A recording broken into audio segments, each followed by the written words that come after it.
Russia carried out a big aerial attack in Kharkiv, resulting in massive explosions in the Ukrainian city.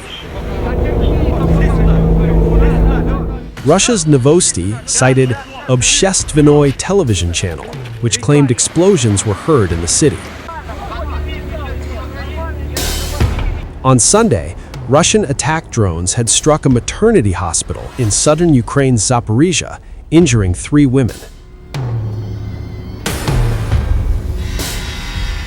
In another incident, 12 people were killed after a Russian drone strike hit a bus carrying mine workers in Dnipro. The strike came days after U.S. President Donald Trump said that Moscow had agreed to temporarily halt the targeting of Kyiv and other cities, as the region suffers under freezing temperatures that have brought widespread hardship to Ukrainians. And because of the cold, extreme cold, they have the same that we do. I personally asked President Putin not to fire on Kiev and the cities and towns for a week during this. It's extraordinary. It's not just like cold, it's extraordinary cold, record-setting cold. Over there too, they're having the same. It's a big pile of bad weather, the worst. But it was they said they've never experienced cold like that. And I personally asked President Putin not to fire into Kiev and the various towns for a week. And he agreed to do that, and I have to tell you, it was very nice. A lot of people said, don't waste the coal, you're not going to get that, and he did it, and we're very happy that they did it. That's correct. Because on top of everything else, that's not what they need, is missiles coming into their towns and cities. So I just thought I should say it.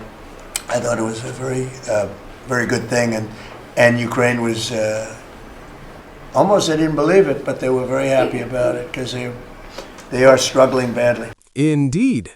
President Trump made a personal request to President Putin to refrain from striking Kyiv for a week until February 1st in order to create favorable conditions for negotiations. There's nothing more to say in detail than what's already been said. I just want to emphasize once again that we're talking about creating favorable conditions for negotiations. Yes, of course, there was a personal request from President Trump. There is already an agreement on a meeting, a trilateral meeting at the appropriate level. This meeting will take place next week, as planned, on Wednesday and Thursday in the Emirates, like last time. I just spoke with Rustam Umerov. I have scheduled a meeting for tomorrow to agree on the framework of the conversation and prepare everything. On Monday evening, the team will be on its way to the negotiations. We expect that the American side will be just as active, and in particular, this concerns de-escalation measures, reducing strikes. A lot depends on what the American side will succeed in, so that people trust both the process and the results, of course. UN nuclear watchdog IAEA convened a special meeting last Friday to discuss the risks to nuclear safety in Ukraine due to Russian attacks on its energy infrastructure. So the Kingdom of the Netherlands, together with 11 other board members, have requested an extraordinary meeting of the Board of Governors today because of our grave concerns as to the nuclear safety risks related to Ukrainian nuclear power plants as a result of relentless Russian attacks on the energy infrastructure of Ukraine. We really appreciate the efforts of the Director General, of the IAEA experts on the ground, and this mission to the Ukrainian substations and to all our power plants are very helpful, especially at this time, when Russia is weaponizing the winter to break our will and our spirit. They cannot do it on the front line. They're trying to do this through this genocidal tactic of depriving us of any means of living.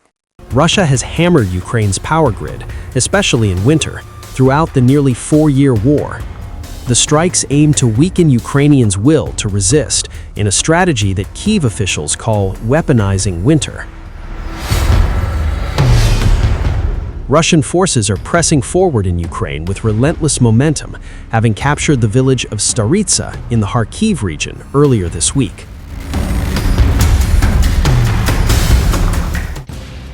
the map of the war is shifting again. In the smoke-scarred fields of northeastern Ukraine, Russian forces are pressing forward with relentless momentum.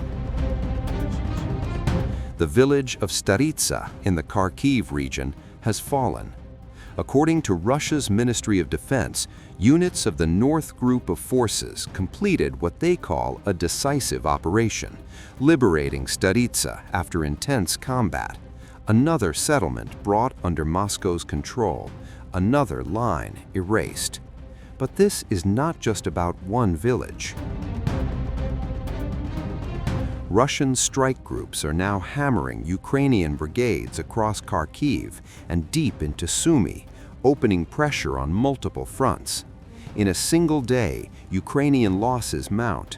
Dozens of troops, armored vehicles destroyed, electronic warfare systems wiped out. This is the sound of momentum. President Vladimir Putin says the objective is clear: a security buffer zone stretching across Kharkiv and Sumy, pushing the front line farther from Russia's borders. And here's what makes this moment different. Kharkiv is not among the 4 regions Russia formally claimed in September 2022: Donetsk, Luhansk, Kherson, and Zaporizhzhia. Yet the advance continues, the territory shrinks, and the question grows louder. Is Moscow laying the groundwork for something bigger? As Russian forces dig in and Ukraine strains to hold the line, the battlefield reality is speaking before diplomacy ever can. Kharkiv is under pressure. Russia is advancing, and once again, the war is rewriting its own boundaries, one village at a time. The Russian Defense Ministry claims its forces have crushed Ukraine's weakest nerve, shattering resistance at a critical pressure point. Russia's latest strike came without warning, but its impact may echo across the battlefield for weeks. Vladimir Putin's forces say they have hit a critical Ukrainian warehouse storing loitering munitions, the very weapons Kyiv has relied on to slow Russian advances and strike deep behind enemy lines. This was not just another target. Loitering munitions, often called kamikaze drones, are a cornerstone of Ukraine's current offensive and defensive tactics. They scout, hover, and strike with precision.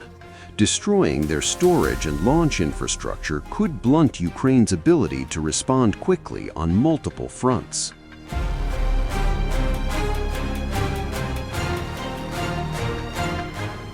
According to Russia's defense ministry, the attack was carried out using a coordinated barrage of operational tactical aircraft, missiles, artillery, and strike drones. Alongside the warehouse, Moscow claims it hit launch sites for long-range UAVs, energy facilities supporting Ukrainian military operations, and temporary deployment zones used by Ukrainian troops and foreign fighters. The message is clear. Russia is not just targeting troops on the front line, it is going after the systems that sustain Ukraine's war effort.